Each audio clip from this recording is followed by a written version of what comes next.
ভিডিওর প্রথমেই কয়েকটা কথা বলে নিচ্ছি। জানি কেউ আপনারা আমার কথা শুনবেন না, আমি কথা বলতে বলতে দেখা গেছে আমার মুখ ব্যথা হয়ে যাবে, তারপরও আপনারা আমার কথা শুনবেন না। তারপরও আমি বলে যাব আমার কাজ যেটা সেটা আমি করে যাব। একদিন আপনারা ঠিকই শুনবেন কথাটা, তার জন্য বললাম। প্লিজ কেউ নাম্বার লিখে চ্যানেলটা সাবস্ক্রাইব করবেন না। আফুরা ভাইয়ারা, আমি আপনাদের কাছে অনুরোধ করছি, যারাই নতুন আসছেন আমার চ্যানেলে, যদি আমার ভিডিওটা ভালো লাগে বা চ্যানেলটা সাবস্ক্রাইব করতে চাচ্ছেন, তাদেরকে বলছি প্লিজ কেউ নাম্বার লিখে চ্যানেলটা সাবস্ক্রাইব করবেন না। যে এত করে দিলাম, অত করে দিলাম, এত নাম্বার করে দিলাম, প্লিজ আপনারা কেউ নাম্বার লিখে চ্যানেলটা সাবস্ক্রাইব করবেন না। যে আশা করি ব্যাগ পাবো, ব্যাগ দিতে ভুলে যাবেন না, সাপোর্ট করবেন। প্লিজ আপনারা এইসব বিষয়ে কেউ কিছু লিখবেন না। আমি আপনাদের কাছে হাত জোর করে অনুরোধ করছি, আপনারা কেউ নাম্বার লিখে চ্যানেলটা সাবস্ক্রাইব করবেন না। নাম্বার লিখে চ্যানেল সাবস্ক্রাইব করলে দেখা গেছে দুজনের চ্যানেলেরই ক্ষতি হচ্ছে। হয়তোবা আপনারা অনেকে নতুন আসছেন, জানেন না, তার জন্য আপনারা নাম্বার লিখে চ্যানেলটা সাবস্ক্রাইব করে দিচ্ছেন। বিশ্বাস করুন, নাম্বার লিখে চ্যানেলটা সাবস্ক্রাইব করে দিলে পরে দেখা যায় সাবস্ক্রাইবারটা থাকে না, তাহলে লাভটা কি বলুন? আপনারা যে নাম্বার লিখে চ্যানেলটা সাবস্ক্রাইব করে দিচ্ছেন, বা আমি হয়তোবা আপনাদেরকে করে দিচ্ছি, কিন্তু পরে কিন্তু এই সাবস্ক্রাইবারটা কিন্তু কেটে নিয়ে যাচ্ছে। তার জন্য আমি আপনাদের কাছে অনুরোধ করছি, আপনারা কেউ প্লিজ নাম্বার লিখে চ্যানেলটা সাবস্ক্রাইব করবেন না। একান্তই নাম্বার লিখে চ্যানেলটা সাবস্ক্রাইব করতে ইচ্ছে করে, তাহলে আপনারা আমার কমিউনিটি পোস্টে গিয়ে আপনারা নাম্বার লিখে কিন্তু চ্যানেলটা সাবস্ক্রাইব করতে পারেন, তাহলে কিন্তু আমি বুঝতে পারবো। তার জন্য বলে দিলাম কথাগুলো। ভিডিওর প্রথমে বলার কারণ একটাই, অনেকে আছে ফুল ভিডিও দেখবেন না, ভিডিওর প্রথমে দেখে হয়তোবা চ্যানেলটা সাবস্ক্রাইব করে দিবেন, তার জন্য প্রথমেই কথাগুলো। আসসালামু আলাইকুম everyone, welcome to back to my channel. দূরে কাছে যে যেখান থেকে আমার ভিডিওটা দেখছেন, আশা করি সবাই ভালো আছেন, আমরাও ভালো আছি। নতুন একটা ভিডিও নিয়ে শুরু করলাম বিকাল থেকে। আজকের ভিডিওটা আমি বিকাল থেকে শুরু করেছি, এখন বাজে বিকাল 4:30। আমি এখন থেকে ভিডিওটা শুরু করেছি। দেখুন, আমি মাছ নিয়েছি, সাথে পটল নিয়েছি। মাছেতে আমি লবণ হলুদ দিয়ে দিলাম, আর পটলে আমি লবণ হলুদ দিয়ে দেব, তার জন্য আমি আলুটা আলাদা করে রেখে দিচ্ছি। আমি মাছের সাথে পটল দিয়ে রান্না করলে দেখা যদি না ভেজে রান্না করি তাহলে আমি খেতে পারি না। তার জন্য যে যেখান থেকে আমার ভিডিওটা দেখছেন, প্লিজ লাইক দিয়ে ভিডিওটা দেখা শুরু করবেন। আপনারা তো একটা লাইক দিতে ভুলে যান, তার জন্য আমি কিন্তু মনে করে দিচ্ছি, প্লিজ একটা লাইক দিয়ে ভিডিওটা দেখা শুরু করবেন। আর যদি ভিডিওটা ভালো লাগে ভিডিওটা শেয়ার করে দেবেন, সাথে চ্যানেলটা সাবস্ক্রাইব করে দেবেন।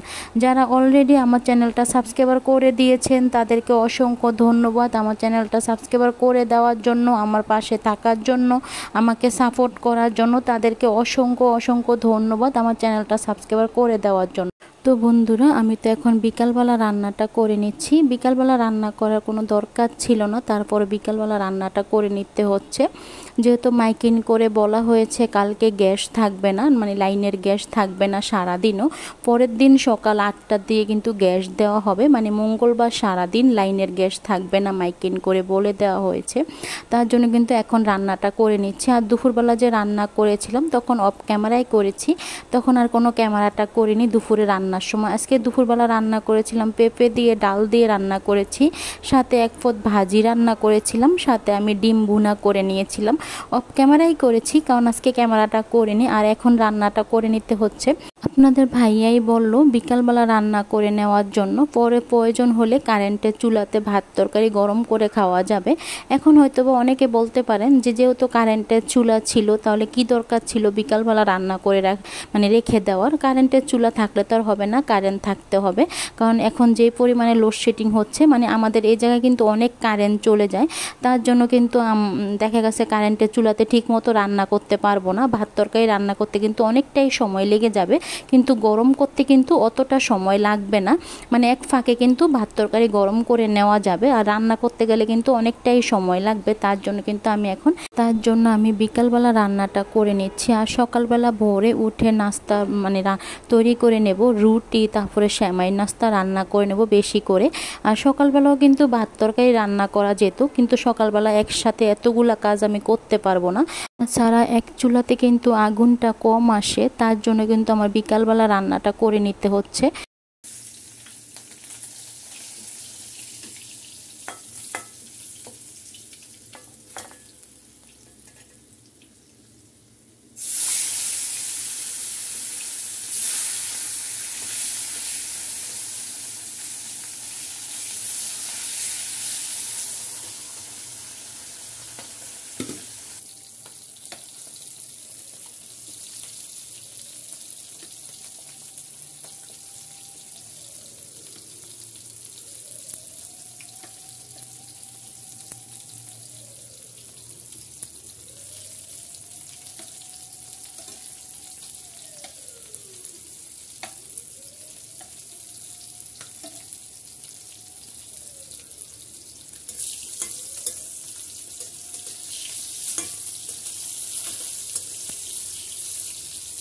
আমার মাছ ভাজি করা হয়ে গিয়েছে। মাছ ভাজি করা তেলেতে আমি পেঁয়াজটা দিয়ে দিলাম। যেহেতু মাছ ভাজি করার সময় তেলটা একটু বেশি দিয়েছি, তার জন্য মাছ ভাজি করা তেলেতেই আমি পেঁয়াজটা দিয়ে ভেজে নিচ্ছি। আরেকটা চুলাতে যে পাইপেন বসিয়ে পটলটা ভেজে নিচ্ছিলাম, পটল ভাজাটাও কিন্তু হয়ে গিয়েছে। আমি পরে দেখিয়ে দেব। ওই চুলাতে আমি ভাতের পানি বসিয়ে দিয়েছি। দেখুন পেঁয়াজটা ভাজা হয়ে গিয়েছে। এখন আমি আদা রসুন বাটা দিয়ে দিচ্ছি 1 চামচ পরিমাণ। যেহেতু আমাদের আদা রসুন বাটা একসাথে মিক্স করা, তার জন্য কিন্তু আমি আদা রসুন বাটাটা আমি একসাথে দিয়ে দিলাম। 1 চামচ পরিমাণ আদা রসুন বাটা দিয়েছি। এখন আমি ফ্রোজেন করা যে টমেটোটা ছিল, আমি টমেটোটা অনেকক্ষণ আগে ডিপ থেকে নামিয়ে রেখেছিলাম, তার জন্য টমেটোর থেকে কিন্তু পানি ছেড়ে দিয়েছে। এই পর্যায়ে আমি কোনো পানিটা দিচ্ছি না, আমি কিন্তু পরিমাণ মতো লবণটা দিয়ে দিলাম। লবণটা দিয়ে কিছুক্ষণ আমি টমেটোটার সাথে আদাটা আমি তেলের সাথে ভেজে নেব, যাতে হালকা আদার থেকে যেটা কাঁচা একটা স্মেল থাকে ওই গ্যাসটা চলে যাবে। সাথে একটু বাহিরের দিকে ক্যামেরাটা করে নিচ্ছিলাম। দেখুন টমেটোটা কিন্তু গলে গিয়েছে, টমেটোর থেকে পানি ছেড়ে দিয়েছে। এই পর্যায়ে আমি গুঁড়া মশলাগুলো দিয়ে দেব। প্রথমে আমি দিয়ে দিচ্ছি ধনিয়ার গুঁড়ি, জিরার গুঁড়ি 1 চামচ পরিমাণ। আমার কিন্তু ধনিয়ার গুঁড়ি জিরার গুঁড়ি একসাথে মিক্স করে আমি গুঁড়ো করে নিয়েছি। তারপর আমি হলুদের গুঁড়া দিয়ে দিলাম 1 চামচ পরিমাণ। সাথে আমি মরিচের গুঁড়া দিয়ে দিচ্ছি 1 চামচ পরিমাণ। আমি আবারও বলছি, সবার রান্না কিন্তু একরকম নাও হতে পারে, এক একজনের রান্না কিন্তু এক এক রকম হয়ে থাকে, তার জন্য বলে দিলাম। দেখুন এই পর্যায়ে আমি অল্প কিছুটা পরিমাণে পানি দিয়ে দিলাম, যাতে মশলাটা ভালো করে কষানো যায়। আমি মশলাটা ভালো করে কষিয়ে নেব। আর দেখুন চুলার সাইডে দেখতে পাচ্ছেন 3টা বয়ম রাখা আছে। আমি হলুদ মরিচের যে বয়মগুলো রাখি, আমি এভাবেই চুলার সাইডে রেখে কিন্তু কাজ করতে হয়। কোনোভাবে যদি হাতের বাড়ি খায়, দেখা গেছে সবগুলা বয়ম পরে কিন্তু ভেঙে যায়। এর আগেও কিন্তু আমার বয়ম অনেকগুলা ভেঙে চলে আসলাম পিছনের বারান্দায়। পিছনের বারান্দায় এসে একটু বাহিরের দিকে ক্যামেরাটা করে নিচ্ছিলাম। এতটা ভালো লাগছিল কি বলবো, বাহিরের দিকে ক্যামেরাটা করে নিতে। আর দেখুন হাঁসগুলা, দেখুন একসাথে কিন্তু হাঁসগুলা কিন্তু দল বেঁধে একবার এদিক যাচ্ছিল একবার ওদিক যাচ্ছিল। আমার কাছে এতটা ভালো লাগছিল কি বলবো। আমি হাঁসগুলাকে ক্যামেরা করে নিচ্ছিলাম, একটু রেজলিউশনটা বাড়িয়ে ক্যামেরাটা করে নিচ্ছিলাম। অনেকেই আছেন আপনারা হাঁসগুলাকে দেখতে অনেক পছন্দ করেন বাহিরের ভিউ। চলে আসলাম আবার রান্নাঘরে পিছনের বারান্দার থেকে। দেখুন মশলাটা ভালো করে কষিয়ে নিয়েছি। আর দেখুন মশলার থেকে কিন্তু তেল ছেড়ে দিয়েছে। যে কোনো তরকারি রান্না করার ক্ষেত্রে যদি মশলা ভালো করে কষানো হয়, তাহলে কিন্তু খাবারের টেস্টটা ভালো আসে। তার জন্য বললাম, আমি কিন্তু প্রথমে আলুটা দিয়ে দিলাম। যেহেতু আমি পটলটা হালকা করে ভেজে নিয়েছি, তার জন্য এখন আমি পটলটা দেব না। আলুটা ভালো করে কষিয়ে তারপরে কিন্তু আমি পটলটা দিয়ে দেব। দেখুন ঢাকনাটা দিয়ে দিলাম। ঢাকনা দিয়ে আলুটা ভালো করে কষিয়ে নেব। এখন কোনো পানিটা দিচ্ছি না, এখন আমি ভালো করে কষিয়ে নেব। আরেকটা চুলাতে ভাতের পানি বসিয়েছি। ভাতের পানিটা ভালো করে গরম করে নিতে হবে। প্রথমে তো বলেছিলাম এক চুলাতে একটু আগুনটা কম আসে, তার জন্য দোনোটা চুলা একসাথে ধরিয়ে দিলে দেখা গেছে এক চুলাতে আগুনটা কম আসে, তার জন্য বললাম। দেখুন ঢাকনাটা উঠিয়ে নিচ্ছি। দেখুন আলুটা কিন্তু ভালো মতো কষিয়ে নিয়েছি। আমি কিন্তু অনেকটা সময় নিয়ে কিন্তু আলুটা কষিয়ে নিয়েছি, তার জন্য বললাম। আর কষানিতে কিন্তু মোটামুটি আলুটা সিদ্ধ হয়ে গিয়েছে। যেহেতু আমি পটলটা ভেজে রেখেছিলাম, তার জন্য কিন্তু আলুটা আমি প্রথমে দিয়ে ভালো করে মশলার সাথে কষিয়ে নিয়েছি। এরপর যে আমি ভেজে রাখা পটলগুলো দিয়ে দেব। দেখুন আমি যে পটলটা ভেজে রেখেছিলাম, আমি কিন্তু একবারে কড়া করে কিন্তু পটলটা ভাজিনি, আমি হালকা করে ভেজে রেখেছিলাম। আপনারা চাইলে নাও পটল ভেজে রান্না করতে পারেন, এটা যার যার ইচ্ছে অনুযায়ী কিন্তু আপনারা রান্না করতে পারেন, তার জন্য বলে দিলাম। তবে আমি পটলটা ভাজা ছাড়া যদি রান্না করি, তাহলে দেখা যাচ্ছে আমি পটলের তরকারি খেতে পারি না, তার জন্য কিন্তু আমি পটলটা ভেজে রান্নাটা করি, তার জন্য বলে দিলাম। আর দেখুন আমি পটলটা কিন্তু ভালো করে আলুর সাথে দিয়ে আমি এখন ভালো করে নেড়েচেড়ে মিশিয়ে নিয়েছি। আর এরপর যে আমি পরিমাণ মতো জলটা দিয়ে দেবো। আমি যতটুকু পরিমাণে আমি জল রাখবো ওই পরিমাণেই পানিটা দিয়ে দিলাম। আমি কিন্তু যে কোনো রান্না করার ক্ষেত্রে কিন্তু আমি চেষ্টা করি গরম পানি দেওয়ার জন্য। গরম পানি দিলে কিন্তু তরকারি কালারটা ভালো আসে, তার জন্য।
দেখি তো ঢাকনাটা উঠিয়ে তরকারিটার কী অবস্থা। আমি তো তরকারিতে জল দিয়ে ঢাকনা দিয়ে রেখে তারপরে কিন্তু বারান্দায় গিয়েছিলাম।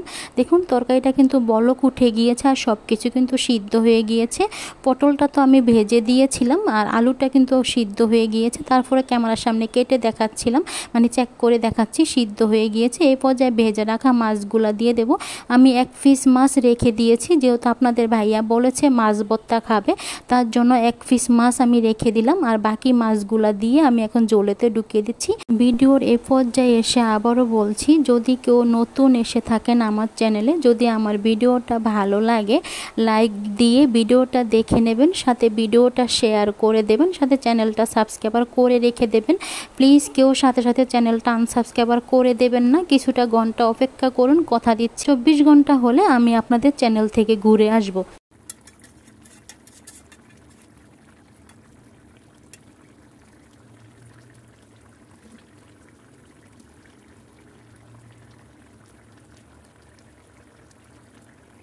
তো বন্ধুরা, আমি তো এখন বয় জবরটা দিচ্ছি। বয় জবরে আপনারা বিভিন্ন শব্দ পেতে পারেন, বাইরে বাইরে শব্দ পেতে পারেন, চিল্লাপাল্লা শব্দ পেতে পারেন, এমনকি জোরে কেসি গেট খোলার শব্দ পেতে পারেন, আবার গাড়ির শব্দ পেতে পারেন। আমি যে জায়গায় থাকি এই জায়গায় একটু বেশি শব্দ হয়ে থাকে, প্লিজ আপনারা ক্ষমা সুন্দর দৃষ্টিতে দেখবেন। আর আমার কথায় যদি কোনো ভুল ত্রুটি হয়ে থাকে তাহলেও আপনারা ক্ষমা সুন্দর দৃষ্টিতে দেখবেন। আর দেখুন আমার ভাত তরকারি রান্না করা হয়ে গিয়েছে, আমি ডাইনিং টেবিলের উপর এনে রেখে দিয়েছি। তরকারি কালারটা দেখুন, ভাত আর তরকারি সব কিছু কিন্তু গরম আছে, তার জন্য জালির ঢাকনা দিয়ে আমি ডেকে রেখেছি। আর আরেকটা বাটিতে দেখতে পাচ্ছেন, মানে সকালবেলা যে ভাজি রান্না করেছিলাম, ভাজি ছিল আমি এখানে রেখেছিলাম। আর বাকি তরকারিগুলো গরম করে চুলার উপরে রেখে দিয়েছি, মানে ডিম তারপরে পেঁপের তরকারি, ওগুলো তো রাতের জন্য হয়ে যাবে। আর এগুলো হচ্ছে পরের দিনের জন্য, যেহেতু লাইনের গ্যাস থাকবে না, তার জন্য কিন্তু ভাতটা তরকারিটা আমি রান্না করে রেখে দিলাম। আর দেখুন তরকারি কালারটা দেখুন, কালারটা দেখলে কিন্তু বুঝতে পারবেন কালারটা কীরকম এসেছে। আর এখন কিন্তু সন্ধ্যা হয়ে গিয়েছে। আমি না কিছু আমরা কেটে রেখেছিলাম অফ ক্যামেরায়। আজকে না আমরা সন্ধ্যায় অফ ক্যামেরায় নাস্তা করে নিয়েছিলাম, মানে আজকে আমরা চানাচুর দিয়ে মুড়ি মেখে খেয়েছিলাম আপনাদের ভাইয়া আর আমি একসাথে, সাথে চা বানিয়ে নিয়েছিলাম। অফ ক্যামেরায় করেছি, তখন আর কোনো ক্যামেরাটা করিনি। আর দেখুন আমড়াটা কিন্তু আজকে গেটার দিয়ে আমি গেট করিনি, আমড়াটা আমি এভাবে কেটে নিয়েছি আমরা, তার জন্য এখন লবণ আর মরিচ দিয়ে ভালো করে আমড়াটা মেখে নিচ্ছি। এভাবে কিন্তু আমড়া মাখা খেতে কিন্তু ভালো লাগে। আজকের ভিডিওটা এ পর্যন্তই। আজকের ভিডিওটার বেশি বড় করব না, আবার নতুন একটা ভিডিওর সাথে